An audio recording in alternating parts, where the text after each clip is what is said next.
Bien-aimés dans le Seigneur, peuple de Dieu, mes chers amis, bonjour et bienvenue à la révélation divine de ce matin. Révélation divine qui aura pour titre « Que signifie pour toi avoir confiance en Dieu ?» Je voudrais te proposer de lire avec moi dans le livre de Proverbes, chapitre 3, au verset 5, dont voici la teneur. Aie confiance en l'Éternel ton Dieu de tout ton cœur et ne t'appuie pas sur ta propre intelligence. Parole du Seigneur. Mes chers frères et sœurs, une fois de plus, bonjour. Et que la paix du Seigneur qui surpasse l'intelligence des hommes reste et demeure en chacun de vous et à nous tous, dès à présent, demain et pour des siècles et des siècles. Amen. Pour vous servir, je suis le pasteur Frankie Evinondoa. La question que le Seigneur nous pose ce matin est une question pertinente à mon humble avis. Elle est simple mais très complexe. En fait, que signifie pour toi avoir confiance en Dieu? Chacun de nous a certainement sa réponse. Mais à mon humble avis, je serais tenté de dire, sous l'inspiration de notre Seigneur, qu'avoir confiance en Dieu signifie tout simplement croire en sa bonté, croire en sa sagesse, croire en sa toute-puissance. Cela signifie, en d'autres termes, que nous nous appuyons sur lui pour tout, sachant qu'il est notre rocher, sachant qu'il est notre sauveur. Alors on repose tout sur lui.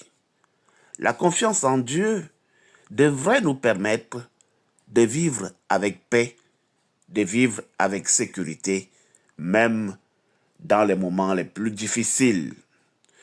Je voudrais vous donner quelques exemples. Prenons le cas d'Abraham. Abraham a dû faire confiance à Dieu lorsqu'il a quitté son pays et sa famille pour suivre la promesse de Dieu. Il a cru en la promesse de Dieu, même lorsqu'il semblait impossible de la réaliser, même lorsque tout devenait noir, même lorsque tout devenait compliqué. Abraham a tenu le coup. Pour mieux le comprendre, je vous recommande de lire dans Genèse chapitre 12, du verset 1 au verset 5. Je pourrais également parler de David. David a dû faire confiance à Dieu lorsque il décide d'affronter le géant Goliath. Il a cru que Dieu était avec lui et il était certain que le Seigneur le délivrerait, malgré sa petitesse, malgré son insignifiance et malgré la puissance de Goliath. David a eu confiance en Dieu et il a affronté Goliath. Je vous recommande de lire cette histoire dans 1 Samuel chapitre 17. Vous lirez particulièrement du verset 45 au verset 47. Je voudrais parler plus proche de nous. Parlons de Paul. Vous savez, Paul a dû faire confiance à Dieu lorsqu'il a été emprisonné, lorsqu'il a été persécuté. Il a cru que Dieu était avec lui et il a cru que Dieu allait le soutenir, que le Seigneur allait le fortifier. Il a fait confiance en Dieu, malgré tout. Quand bien même on l'avait abandonné, croyant qu'il était mort, il s'est relevé et il a continué son combat. Il a fait confiance en Dieu. Dans Philippiens chapitre 4 au verset 13, vous aurez la preuve évidente. Beaucoup d'autres sujets ou histoires bibliques peuvent étayer ce que je suis en train de dire. Et même vous-même dans votre vie. Chaque jour, vous pouvez expérimenter que nous pouvons tout faire par Jésus-Christ. Nous pouvons tout par Jésus-Christ parce qu'il nous donne la force lorsque nous sommes plongés dans la faiblesse.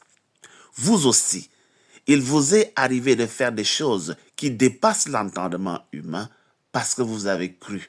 Vous avez puisé en Jésus-Christ la force. Oui, C'est pour cette raison que chacun de nous peut dire, comme le psalmiste, « L'Éternel est mon berger, je ne manquerai de rien. » Mes chers amis, oui, le Seigneur a pour toi des projets. Il a formé pour toi des projets.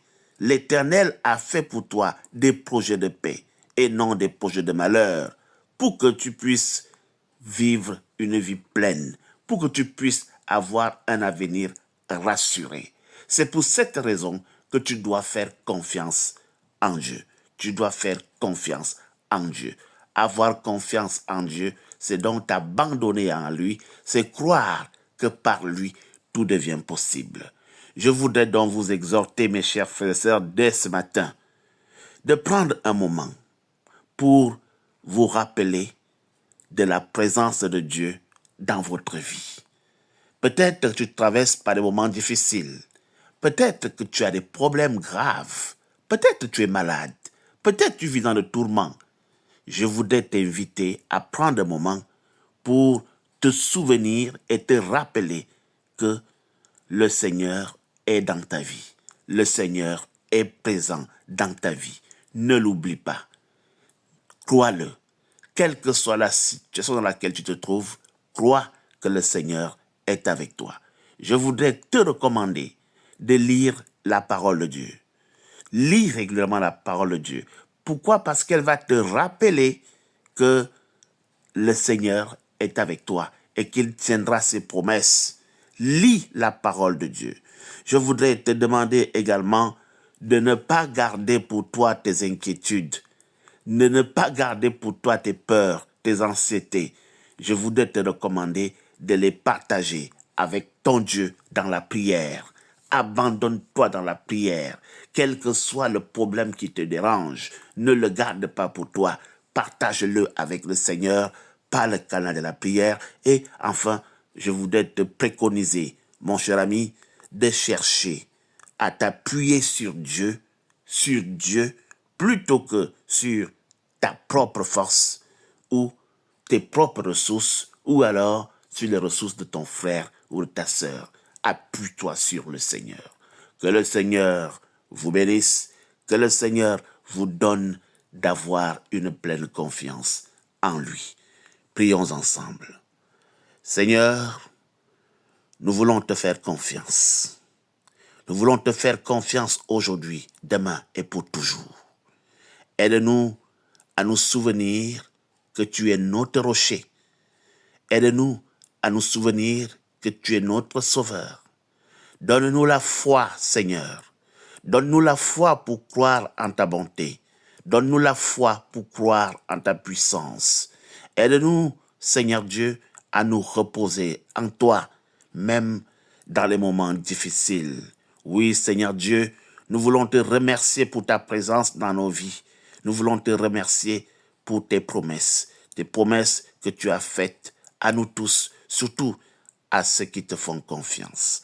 Reste avec nous, par Jésus-Christ, notre Seigneur et Sauveur. Nous avons prié. Amen. Bien-aimés dans le Seigneur, peuple de Dieu, voilà la révélation divine de ce matin. Au revoir et à demain pour une nouvelle révélation divine.